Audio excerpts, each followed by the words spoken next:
दोस्तों 11 बार बोले ये शब्द और रात में ही देखें चमत्कार। जब हम रात में सोते हैं तो हमारा बहरा शरीर सोता है, लेकिन हमारे आंतरिक शरीर, जिसे हम अवचेतन शरीर बोलते हैं या फिर अवचेतन मन बोलते हैं या फिर सूक्ष्म शरीर बोलते हैं, ये जागृत अवस्था में होता है। तो रात को सोते समय भगवान से आपको कौन से 11 बार कौन से शब्द बोलना है, जिससे आपके जीवन में रात में ही चमत्कार होगा। इस वीडियो में मैं आप लोगों को सारी जानकारी विस्तार से बताऊंगा। इससे पहले बताना चाहूंगा कि मनुष्य के 2 शरीर होते हैं, एक बहरा शरीर। अब सवाल ये है कि बहरा शरीर से हम क्या करते हैं? बाहरा शरीर से हम जो है आनंद की अनुभूति करते हैं। जैसे कि बहरा शरीर में कहीं पर नृत्य हो रहे हैं, हम उसे देखते हैं। बहरा शरीर से हम हमारे घरों के आसपास में या फिर हम जो भी दिव्य गोचर करने का काम करते हैं, यानी कि हम आसपास में जो हो रहे क्रियाकलाप उसे देखकर के मन को प्रसन्न करते हैं। लेकिन जो हमारे आंतरिक शरीर है, जो हमारे अवचेतन मन है, ये परमात्मा से जुड़े हुए होते हैं। इसीलिए अब चेतन शरीर से जो भी कार्य को करें या फिर जिस भी चीज की प्रार्थना करें, वह प्रार्थना 100% सफल होता ही होता है। आप में से अधिकतर लोग कमेंट करके पूछते हैं कि गुरुजी, सोने से पूर्व में क्या करना चाहिए जिससे हमें अच्छी गहरी नींद आए, और भूत प्रेत बाधा से बचने का कोई उपाय बता दीजिए। आप में से अधिकतर लोग भूत प्रेत बाधा से भी ग्रस्त रहते हैं। तो अगर आज की वीडियो मिस कर दी तो सारी जिंदगी पछताना पड्डा रहेगा। एक ही वीडियो में मैं आप लोगों को संपूर्ण जानकारी बताऊंगा। वीडियो आप अपने फायदे के लिए पूरा जरूर देखना। लेकिन दोस्तों, उससे पहले अभी तक आपने हमारे चैनल को सब्सक्राइब नहीं किया है तो चैनल को सब्सक्राइब करके बेल आइकन जरूर दबाइएगा, और सच्चे मन से कमेंट बॉक्स में लिखें जय श्री राम, जय हनुमान। दोस्तों, आप में से अधिकतर लोगों में से पति पत्नी हमें कमेंट करते हैं कि गुरुजी, आप ये बता दीजिए कि रात में पति और पत्नी को कैसे सोना चाहिए। ठीक इसके बाद मैं आप लोगों को बताऊंगा संपूर्ण जानकारी।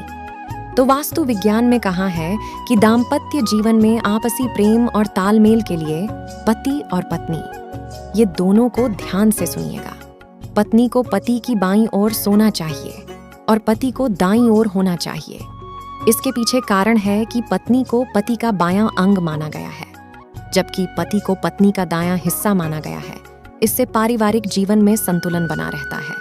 तो आइए इस वीडियो में विस्तार से जानते हैं कि किस दिशा की तरफ और कौन सी दिशा की ओर सिर करके सोना चाहिए, जिससे कि अच्छी नींद आए और जीवन में चल रही जो परेशानियां हैं वो दूर हो। धर्मशास्त्र कहते हैं, वास्तु विज्ञान कहते हैं कि मनुष्य को हमेशा उत्तर की तरफ मुंह करके सिर करके सोना चाहिए। जो लोग जैसे कि विद्यार्थी हैं, जल्दी से कोई भी प्रश्न को याद करते हैं तो काफी जल्दी भूल जाते हैं।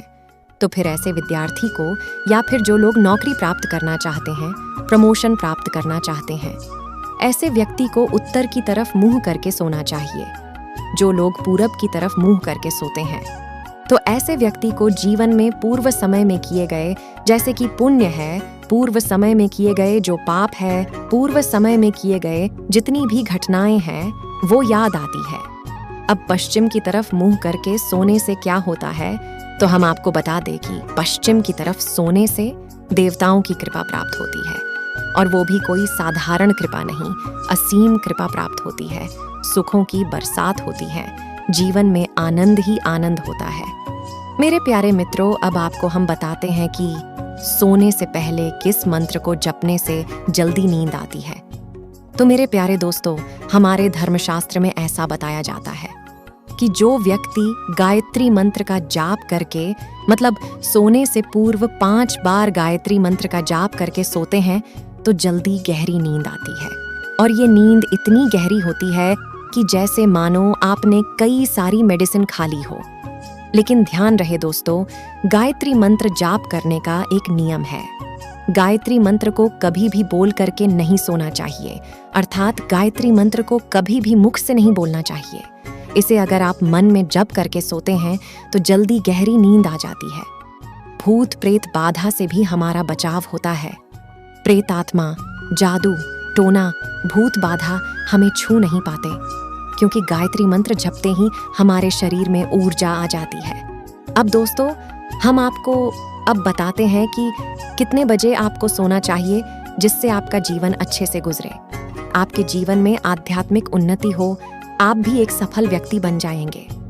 तो दोस्तों, धर्मशास्त्रों में कहा गया है कि 11 बजे से पूर्व व्यक्ति को सो जाना चाहिए।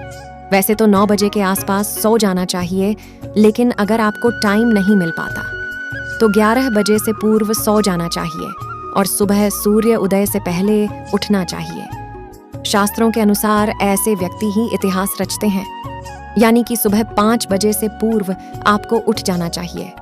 सोने से पहले अगर आपके कोई इष्ट देवता है, जैसे कि आप राम को मानते हैं, भगवान कृष्ण को मानते हैं, हनुमान जी महाराज को मानते हैं, माता रानी को मानते हैं या फिर भोलेनाथ को मानते हैं, तो ध्यान से सुनिएगा, आपको अपने इष्ट देवता का ध्यान करके सोना है। ऐसा माना जाता है कि इष्ट देवता का ध्यान करके सोने से हमें बहुत अच्छी नींद आती है और इष्ट देवता का ध्यान करके सोने से हमें आत्म सुरक्षा की प्राप्ति होती है। अब दोस्तों, आप वीडियो के टाइटल देखकर आए हैं कि रात को सोते समय भगवान से 11 बार बोल दें ये शब्द और रात में ही देखें चमत्कार। तो आपको भगवान से 11 शब्द कौन से बोलना है, आइए जानते हैं। इस वीडियो में तो सर्वप्रथम तो आप जिन्स भी देवी देवताओं को मानते हैं, अपने इष्ट को मानते हैं, उनका 11 बार मंत्र का जाप करना है। 11 बार मंत्र का जाप करने के बाद आपको ये शब्द बोलना है। तो सबसे पहला शब्द बोलना है कि मेरी इच्छा पूर्ण करें। दूसरा आपको बोलना है कि मैं हमेशा धर्म के मार्ग पर चलूं। तीसरा आपको बोलना है मुझसे कोई पाप ना हो।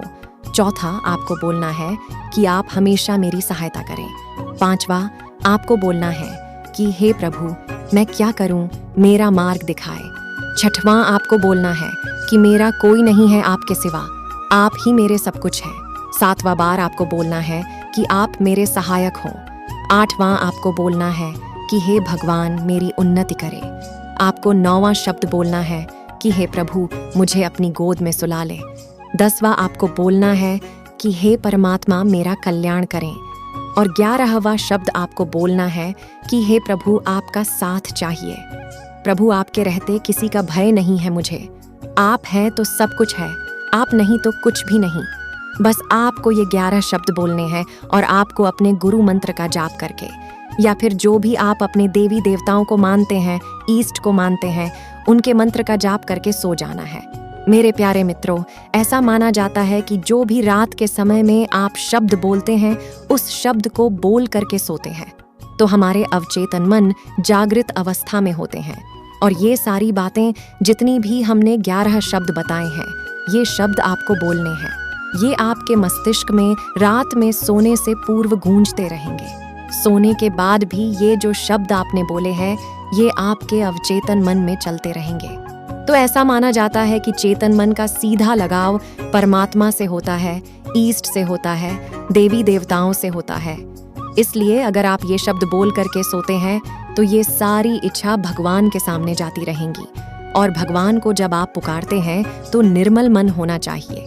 अब चेतन जो मन होता है वो निर्मल मन ही होता है, इसलिए जो निर्मल मन में कहे गए शब्द होते हैं वो भगवान तक जल्दी पहुंचते हैं और हमारी इच्छा की पूर्ति होती है। जो भी आप शब्द सोच करके रखे हैं वो शब्द की पूर्ति होती है, इसमें कोई संदेह नहीं है। दोस्तों, आशा करता हूँ कि आप सभी को यह जानकारी जरूर पसंद आई होगी। दोस्तों, आप किस भगवान में आस्था रखते हैं, आप किसे मानते हैं, उनका एक बार सच्चे हृदय से नाम अवश्य ले लें और कमेंट बॉक्स में उनका नाम अवश्य लिखें।